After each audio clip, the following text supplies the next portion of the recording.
Greetings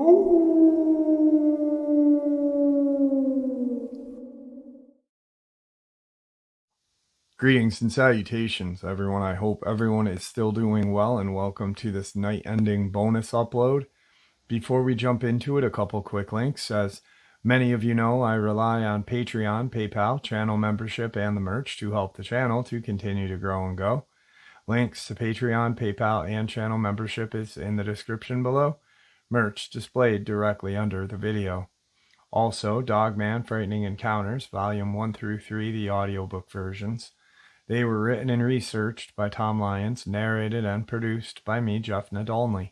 Those audiobooks are available on Audible, Amazon, and iTunes, links to which are also in the description as well. And finally, last but definitely not least, if you'd really like to help support the channel to continue to grow and go, simply subscribe. It does not cost a cent. Click the like button, takes half a second. If you don't want to miss out on any of the informative uploads I put out daily, click that bell icon, and folks, please leave a comment and share the video. Why? Well, because all of these things really do help the channel to continue to grow and go. They definitely do matter, and they are appreciated. With that, I have taken far too much of your time. Let's jump into this night-ending bonus upload, shall we? Today's first encounter. Okay, so I know technically there are no skinwalkers in Michigan, but the other night around 3 in the morning I was walking down the road and saw this herd of deer running across the road, and then right behind them, this thing came out of the woods. It was big, like a deer size, but its head was not on its neck. It was on its shoulders, and was way too big to be a coyote or a dog.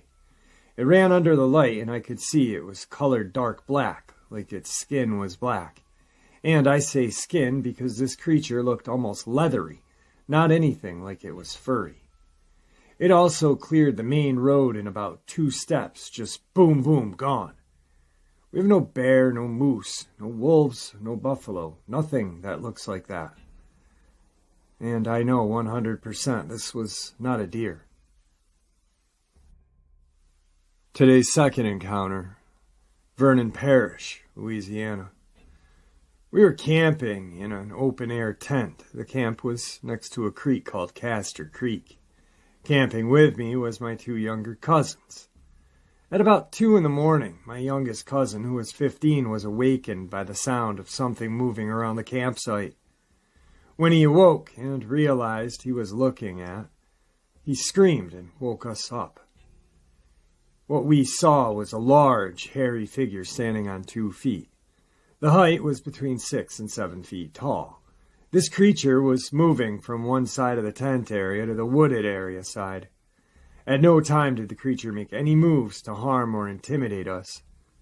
Once the creature was on the wooded side of the tent area, it stopped moving for 5 to 10 seconds and looked back at us. Then the creature just walked into the woods and out of sight. The smell smelled like 100 rotten eggs. It also definitely stood between 6 and 7 feet tall and weighed, I don't know, 300, 400 pounds. We did notice that during the time of the encounter there were no sounds in the woods. The sounds returned after this creature left. At 5:45 in the morning, we all packed up and left that area. Today's third encounter. I'm not sure how to begin this. Whatever this is, it didn't just affect me, but my family in different ways, and it continued to mess with me for years after we moved from the house where it all started. I'm trying to take something that did many things over several years and just trim it down to details that seem important, and I'm sorry if it reads as weird or awkward. My grandmother was supposed to have traced her side of the family all the way back to an unregistered family of natives that escaped the Trail of Tears, and after telling a person of this strange thing that I normally kept secret, they suggested that it might be a skinwalker, but I don't know.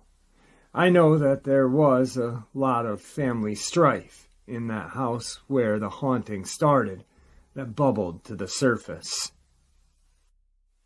A spirit there liked to scare me by calling my name, slamming doors, giving me strange nightmares, and even mimicking the voices of family to other members. The first time I can think of it appearing is when we were coming back from a road trip at night. Dad was driving, and he hits the brakes hard and swerves because he had seen a wolf with no eyes step out into our lane and look at our oncoming car. Because everyone else was asleep, he was the only one to see it, and there was no body around to suggest that anything had physically been there. The second time I think it showed itself was many years after. We had long moved from the house this all started in. I was home alone at night messaging a friend, and I saw a huge figure walking up the road. I froze in fear as it approached and eventually passed by the house we were living in. And what I remember was something with a strange skull, kind of like a vervet monkey skull, as a head or covering its head, and the rest completely hidden behind a cloak of some sort or dark-colored fur. It hasn't been around now for a bit, but while it was around or possibly pursuing me, it had caused a lot of hardship for me and my family. I remember that if I talked or thought about it too much, it would draw its attention back to me when it seemed like it had just left, and would have let my guard down. Whatever it was always made me feel terrified and unsafe. I used to have symbols of protection from whatever religion I could think of to try to find some sort of protection from it. I'm not sure what this entity is, but this is not a story I share much as I know how it sounds, and I don't want to go through the normal ridicule and dismissive comments. An unknown entity that appears as a wolf with no eyes or a fur-cloaked humanoid with a vervet-like skull that causes hardship, nightmares, feelings of terror, and can mimic voices. Today's fourth encounter, Newton, Texas. I was driving from Beaumont to Louisiana. I was on Highway 87 going into Bleakwood, community near Kirbyville. At about 2 in the morning, I was driving about 60 miles an hour. I saw a figure moving on the road ahead. A very large, furry, human-shaped creature stopped, turned, and looked toward the lights. Then turned and walked into the trees.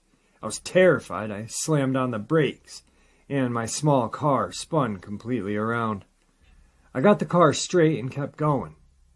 I've told only a few people about this incident. My sister said it must have been a bear, but it was no bear. It was a light golden brown with slightly darker areas on some of the fur. The face was flat like a human, not a pointed nose like a bear. It was larger than a normal human. I recently saw a mention of sightings in East Texas while I was searching for wild animals of East Texas. Since I recently moved to this area and see and hear a lot of coyote and unknown smaller wildlife out here in the country, so thought maybe these folks won't think I'm crazy. I really did see this creature. It was light golden brown with slightly darker areas on some of the hair. The face was flat like a human, not a pointed nose like a bear, and it was larger than a normal human. Today's fifth encounter, Rains County, Texas. I have never forgotten the experience my friends and I had one night while attempting to spend the night on the shore of Lake Taoconi. I was about 16 or 17 at the time, and it was midsummer. The lake level had dropped enough to provide a large shoreline that we would make a bonfire on and ride our motorcycles, etc. We lived on about 20 acres of lakefront property. After setting up tents and starting a large campfire, we generally goofed off and told stories until we had adequately freaked ourselves out and went back to the house to calm down and regained our braveness. Sometime after midnight, we decided none of us had the guts to sleep in the tents. So we all got flashlights and made our way back down to the lake to put out the fire. As we came in with 100 yards of our tents, we heard a distinct sound of someone inside of the tent moving around very aggressively. You know that sound you make when you rub against the nylon fabric of a tent. Thinking it was some other friends trying to scare us, we all trained our flashlights on the tent that was moving around, and as we walked closer, began to yell threats to whoever was in there. The campfire we had made had burned down to a red-orange glow. We all were very nervous, and the hairs on my body were standing on end. Something was not right, and we all felt it. As we got within 50 yards of our tent, a figure came out of the tent and trotted off from our left to right with the campfire between us and it. To this day, I can see this creature in my mind's eye very clearly. I believe it was a young Sasquatch. I now know this, not then. That was around 5.5 to 6 feet tall. That's a guess on my part, as I'm 6'4". It had a very pronounced slump in the head and shoulder area, with little to no neck, and hair all over the body that was not dense. The hair seemed to average about 1 to 2 inches tall, and was standing mostly straight up versus lying down, much like a young orangutan. I remember it having very long arms and a very muscular body. I'm guessing it was a teenaged Sasquatch that was trying to find something in our tent to eat or steal. Needless to say, we all stood motionless for a few seconds as the creature disappeared into the dark woods. Then we all broke the sound barrier as we took back off to the house. We all stayed pretty silent the rest of the night and went to sleep in my bedroom. After everyone had gone home that next morning, I rode my dirt bike down to the campsite to clean everything up. As I shut off my bike, I had a very strong feeling of being watched, and after just a few minutes, couldn't take it anymore and started towards my bike. As I was getting on, I heard a very loud and very deep grunt, the likes of which I had never heard before or since. It put fear in me that, as I type this, is giving me goosebumps. I put my bike in gear and took off, like a scalded cat, back to the main house. After explaining everything to my dad and seeing my face pale, he got a shotgun and we both walked down. When we got there, the terrible feeling of being watched was gone, and it was if everything was normal. We poked around and didn't see anything. To this day, I wonder why we didn't look for prints in the dried clay of the shoreline, but I guess we just didn't know any better. I've never told anyone this story, because I thought I was crazy for seeing what I believed to be a young Sasquatch in Lake Tawakoni area. But I see, time to time, people talking about these things everywhere. Today's sixth encounter is a subscriber submission. In 2011 in Rosemont, Illinois, I worked for a nonprofit agency that provided case management services to teens at risk. I got a call that this youth was in crisis. I drove to the family's apartment in Rosemont. I had pulled into the apartment complex, and at the other side of the street was a parked bus, no lights or stop out, so I proceeded slowly. Well, parked in the area was a police unit, and the next thing I know, I'm being tagged as to pull into the parking lot. I rolled my window down and waited for the officer. When the officer approached, he asked for my papers. I got snippy and said, "Excuse me?" See, I'm Mexican-American, and I'm brown as we come.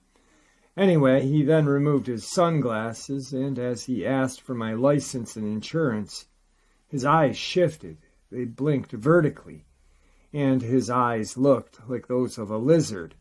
I had my license and insurance at hand and slowly gave it to him as I still was trying to process what I had just seen. He reached for the documents as smirked and inhaled deeply as if he sniffed and inhaled.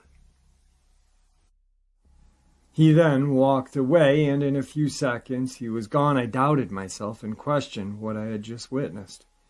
I told myself when he comes back his eyes will be normal. I'm just stressed and I'm seeing things. He came back, gave me a ticket saying I didn't stop for the bus, and all I could do was stare at his eyes. His eyes shifted between human eyes and green, lizard-like eyes, and when they became lizard eyes, an almost clear-like second eyelid closed vertically.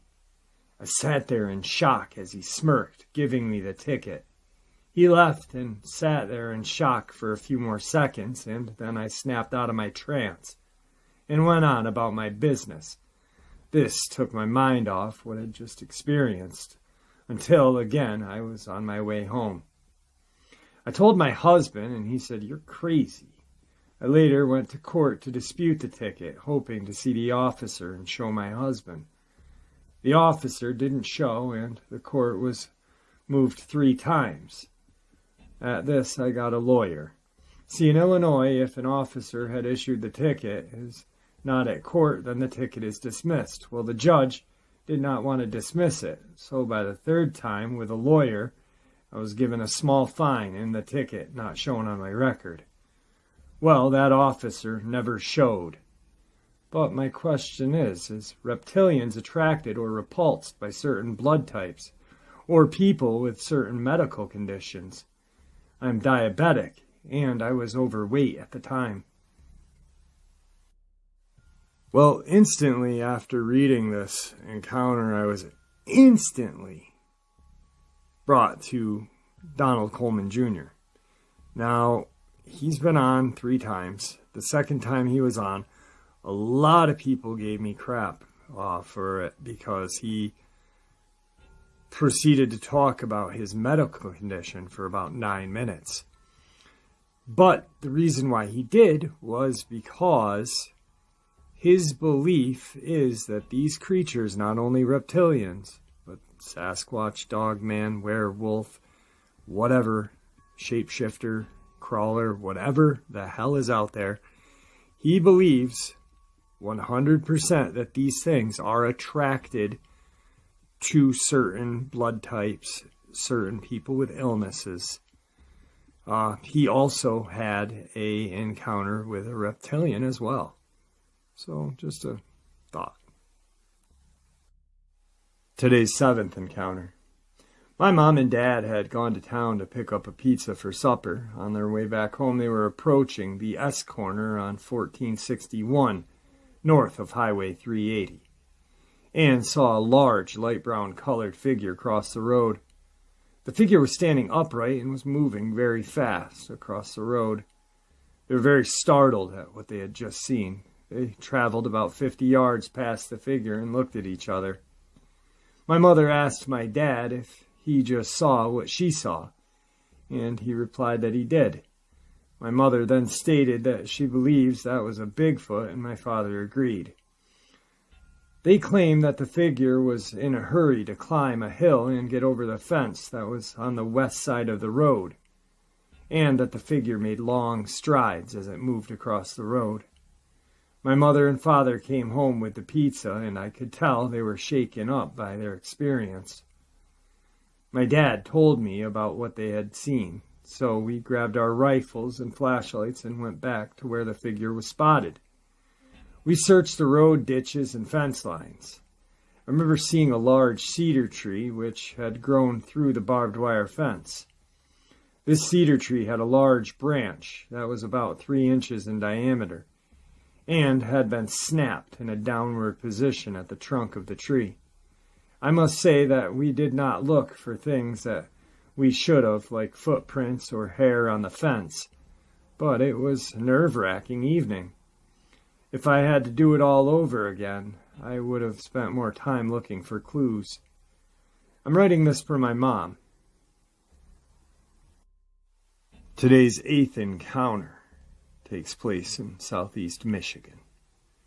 A few nights ago, at around 2:30 in the morning, I decided to head into the kitchen, as a late-night snack sounded rather appealing. Upon going in, I looked out the window and noticed a coyote sitting in my driveway.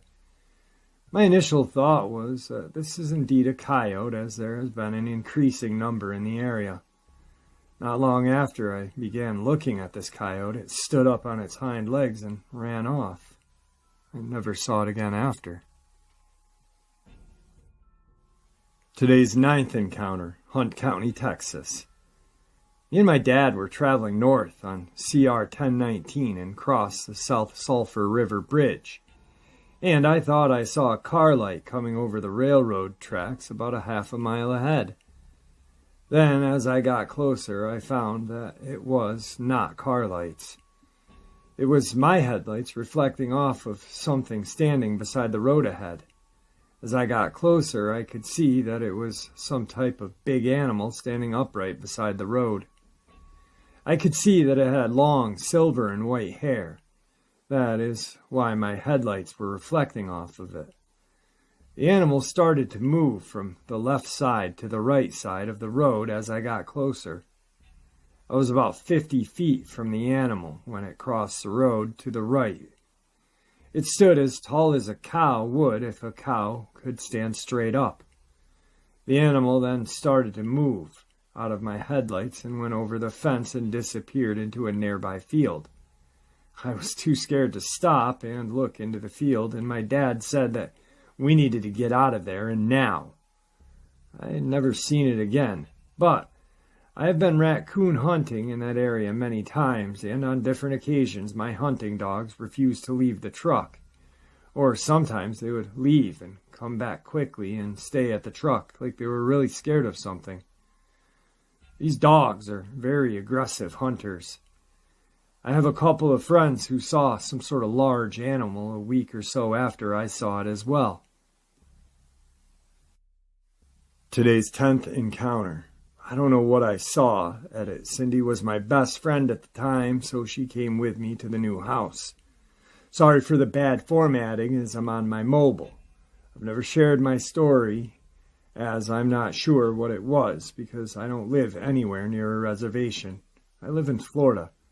I can't think of any rational explanation for what I saw. However, for some backstory, I lived in a city near Orlando and went to school with a girl who we'll call Cindy. My mom worked at a different school nearby as a teacher. We were going to move towards Central Florida in a very rural, absolute middle-of-nowhere area after school ended. So it was Cindy and I's last day of school, but my mom still had to teach for another week. She drove us out to the new house to stay there on our own for a week while she finished work and would stay with my grandma in town. So Cindy and I are there, and we're excited to have the whole house to ourselves for a week and get to set up my room and stuff. We decided we wanted to still go on late walks like we used to and thought about going that night. We agreed we should go while it's still light out because we didn't know the area very well. All my area was a giant square-shaped road or block. It wasn't really a block, though, because any houses there were just a mailbox and a gate on the road with a driveway that went out for like half a mile until you saw a house. So we were walking on this square road around dusk, and we get to the corner of the road and go to turn and watch this absolutely massive deer walk out of one side of the road from the trees, maybe like 50 yards ahead of us. We kind of just stopped or slowed to look for a second because although I'm from up north, she'd never seen a deer being from the city, and I had never seen one up close. This thing also was a buck, and again huge, so I told her not to get close, as it could be dangerous. All this happened in like 5 seconds while it walked to the middle of the road. Then this deer stops in its tracks, turns its head to look at us, and just stared for what felt like 10 seconds realistically. We just kind of watched this deer like a staring contest. Then it turns its head forward again, stands up on its hind legs, and starts limp walking into the other side of the trees. Then we just watch the trees rustle a ton, and she goes, "Did you fucking see that?" I was like, "Yeah." And we turned around and quickly walked home. Hadn't walked the rest of the week, and my mom came home earlier than expected, so we felt better. So here's where I'm not sure of anything. This deer's legs were not what they should look like. A deer's legs are opposite of ours or a dog's.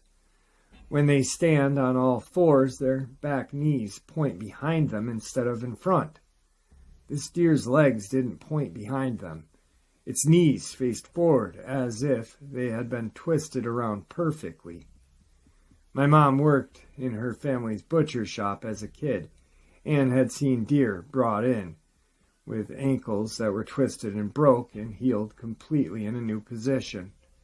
It makes sense as they can walk on 3 legs as that one heals. I can't see how this could have healed both of its legs or how they both twisted so perfectly, or especially how it would walk on those legs alone. I think the fact that its legs were backwards is why it somehow limped forwards, although it clearly didn't have any broken or twisted bones. It didn't seem to be in pain, just stumbled. It had antlers, no idea if it had ears or a tail. I hear everyone else say I won't have a tail if it was a skinwalker. I had no idea what skinwalkers were. Any cryptids were at this point.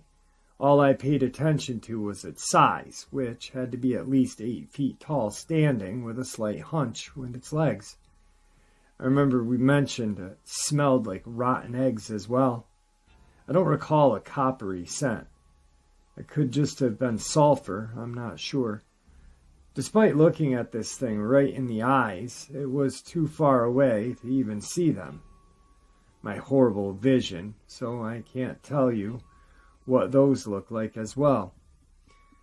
I didn't look for all the telltale signs you look for in a skinwalker because, again, I'd never heard of them. I have so many questions about this experience. Why didn't it try to attack us? Why was it in the middle of Florida? Why would it almost show us it walked like that instead of, I don't know, like keeping its cool? If that's not what is what, the hell did I see? Cindy and I are no longer friends, so I'm not sure if she'd even remember. I think the only reason it stuck with me is when I heard stories about skinwalkers and I felt my heart sink into my stomach and remember this. I have a Navajo friend who refuses to speak about this with me, and I fully believe skinwalkers exist, even if it's not what I saw. I have heard of flesh gates, but I have trouble believing in other things, because they don't have Navajo ties, which my friend does and clearly believes in. I don't know much about flesh gates, except they're basically a skinwalker without Native American background. Maybe that's what I saw. Maybe this deer was just severely deformed. Well, couple things. Flesh gates are a creepypasta made up by Reddit. What you probably saw was a skinwalker, but not, because there are Native American tribes in Florida that they do have their own rendition of the skinwalker, called a shapeshifter. Once again, Navajo Indians have skinwalkers. They're the only people that use that term. That term is used specifically, was used when the Ute and Navajo were fighting over land, and they cursed the Ute. Actually, that's the reason why Skinwalker Ranch is called Skinwalker Ranch, is because that land was cursed by Navajo. More or less, I believe this person saw either some sort of shapeshifter or a deer man. There's been numerous sightings in Alberta, Canada, way far away from Florida, but you got a lot of swampland. Definitely not deformed deer, because it's just not going to get up and walk on 2 legs. So, very scary, creepy encounter. But the most fascinating point to this one is that, once again, here is Native American lore getting taken out of context by creepypastas, Reddit, creepy wiki, or whatever the hell that place is, whatever. These cultures are sacred to these tribes, and it just drives me friggin' nuts when they are used out of context, like the Wendigo, which is a huge part of my lineage on my mom's side. And it drives me frickin' bonkers. I don't know. Now I'm just rambling. Sorry. Today's 11th encounter. Little River, Arkansas. My ex-husband and I were going to watch the sunset on the Red River, south of Mena. We traveled south to DeQueen and then through Foreman to the Red River.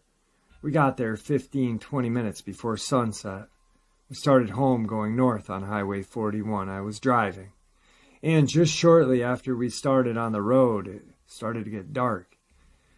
We had come through a curve on the road when all of a sudden we saw a huge 7 to 8 foot tall figure standing on the right side of the road, on the shoulder as if it was going to cross the road in front of us. It outstretched its arms at us, and my ex-husband screamed and slid my side of the car and grabbed the steering wheel to turn left so I wouldn't hit it. I was staring at the road and then looked at him and asked, "What was that?" We both came to the conclusion that it was a Bigfoot. It had reddish-brown long hair and stood upright with very long arms. I can still see it clear as day. Tonight's 12th and final encounter, Johnson County, Arkansas. This guy was gathering ginseng root on a terrace of the hollow wall. At the time, he was not aware that he was in violation of national forest rules by gathering ginseng. He stated he has since learned the hard way that it is a violation. He had obtained several root from a particular location just 100 yards or so below the road where his vehicle was parked. He had just shaken dirt off the roots and placed them in a leg of an old pair of pants that had been sewn up at one end for that purpose. He then began to feel like someone was watching him, so he began to look around. When he looked up the slope, he saw what he thought was a man disguised in a long, open fur coat, leaning against a tree with his right shoulder. The figure was calmly watching him from about 50 yards away. He stated he thought it was someone he might have known that was messing with him. So, he said he immediately began to trot to his right to get around a rock point so that he could run up to the man's location. He stated he intended to thump his gourd when he got there. He stated that when he did arrive at the location, the figure was gone. When he looked down the slope, he saw that the figure was not a man, and that it was at the same location he was at when he first saw it. He said the animal had squatted and, using both hands, scooped up the loose dirt the witness had shaken off the ginseng root a few minutes before. The animal brought the dirt close to its nose and smelled it, then dropped it. The animal then picked up the leafy tops from the ginseng root, which the witness had discarded, smelled them, and dropped them to the ground. As the animal began to stand up, the witness said, "I got the hell out of Dodge." The witness chambered up the steep wall of the hollow to his truck and left the area. And there you have it, folks. I do hope you all enjoyed this night-ending bonus as much as I enjoyed sharing it with you. Thank you for supporting the channel. It is your support that helps this channel to continue to grow and go, and what gives us all a place and a chance to share our experiences and theories judgment-free. Everyone is simply treated with the respect that we deserve. Stay safe, happy, healthy, and ever vigilant, keeping an eye on our children, pets, family, and our friends. These creatures are real, they are out there, and dangerous. Share this information with those you love and care about, and it may just help save their lives someday. Until next time, never stop asking questions, never stop searching for the truth, and God bless you all.